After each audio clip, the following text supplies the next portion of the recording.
এটা কিন্তু আমরা খুব কমই ফেনীতে অটোমেটেড ভূমি সেবা সিস্টেম সংক্রান্ত কর্মশালা অনুষ্ঠিত। ফেনী থেকে মাহমুদুল হকের রিপোর্টে বিস্তারিত। ফেনীতে অটোমেটেড ভূমি সেবা সিস্টেমের তথ্য সন্নিবেশ ও সংশোধন সংক্রান্ত কর্মশালা অনুষ্ঠিত হয়েছে। জেলা প্রশাসক কার্যালয়ের সামনে আয়োজিত এই কর্মশালায় প্রধান অতিথি হিসেবে উপস্থিত থেকে বক্তব্য রাখেন ভূমি মন্ত্রণালয় ও খাদ্য মন্ত্রণালয়ের মাননীয় উপদেষ্টা জনাব আলী ইমাম মজুমদার। আমি যেটা বলছি, ফেনী জেলাকে এখানে বেছে নেওয়ার পিছনে নিশ্চয়ই আপনাদের একটা গৌরবময় অতীত পিছনে আছে। এই জেলাটা গৌরবময় অতীত আছে, প্রকৃতি নিয়ে যেমন আল্লাহ তাআলার দিন যাত্রা আছে, তেমনভাবে আলোক অন্ধকার মানুষের জীবনে সমাজের জীবনে আছে। আপনারা একটা অন্ধকার যুগ পার হয়ে আসছেন বলে আমি মনে করি। আমি আশা করবো সামনের দিনগুলি আলোচনা ফেনীবাসীর জন্য। এতে আমাদের যে কর্মকর্তাগণ আছে তাদের সকলকে পাইকারিভাবে আমরা দোষী করি না। আপনারা দয়া করে সকলকে দোষী করবেন না।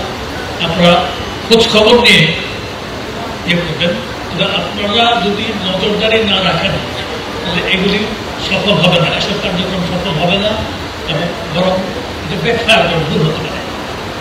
এবং আপনাদের নজরদারিটা হবে সিটিজেন হিসেবে, কাস্টমার হিসেবে, ইউজার হিসেবে। আপনারা নিজের থেকে দেখবেন বা অন্যটা দেখবেন, শুনে জানাবেন।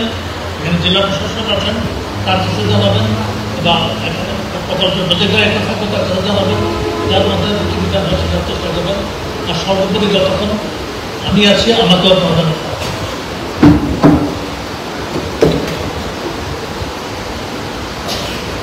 এই বিষয়টাতে ফেনী কিন্তু আমার বাড়ি কিন্তু আপনাদের দৌড়ায় কমে যায়। ফেনীর সাথে ফেনীর অনেক পরিবারের সাথে আমার ব্যক্তিগত সম্পর্ক, পারিবারিক সম্পর্কও আছে। অনুষ্ঠানে আরও উপস্থিত ছিলেন জেলা প্রশাসক, জেলা প্রশাসনের সকল ঊর্ধ্বতন কর্মকর্তা, জেলা পুলিশ সুপার, জেলা ভূমি কর্মকর্তা, জেলার সকল সাংবাদিক, রাজনৈতিক ও পেশাজীবী নেতৃবৃন্দ, ব্যবসায়ী, ছাত্র জনতা এবং সর্বস্তরের গণ্যমান্য ব্যক্তিবর্গ। আর এখানে যারা